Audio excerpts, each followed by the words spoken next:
The phrase refers to someone who holds a position and receives a salary but contributes nothing, essentially enjoying the benefits of a job without doing the work. It's a criticism of people, especially officials or those in power, who fail in their duties and responsibilities. The keeper of the lighthouse.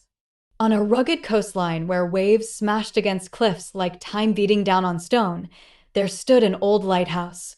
Once vital for sailors navigating treacherous waters, it had fallen into quiet neglect. The lantern still glowed, but the beam no longer rotated, and the signal bell remained silent. Elias was the appointed keeper. Every month, he received a generous wage, wore an official uniform, and had a plaque bearing his name. He was admired in the village and greeted with nods of respect, for few dared question the keeper of the light. Yet Elias did nothing. He rose late, sat by the window sipping tea, and watched the sea but never maintained the gears or cleaned the lenses. He believed storms were rare now and ships had GPS. GPS. The lighthouse is symbolic, he told himself. I am here to represent stability, not to polish glass. One foggy night, a storm rolled in.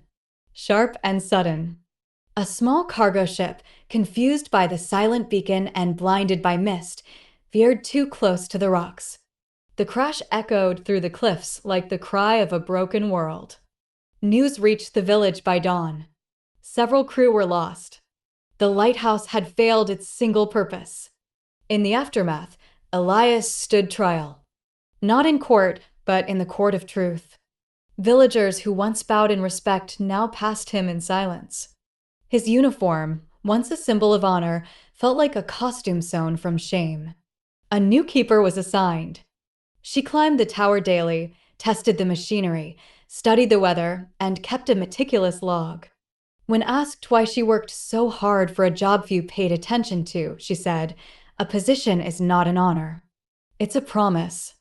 Years later, the shipwreck was remembered less, but the lesson remained. In the lighthouse records, a single line was inscribed beneath Elias's name.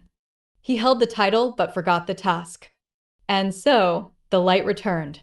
Not just in the tower, but in the hearts of those who remembered what it meant to be truly responsible.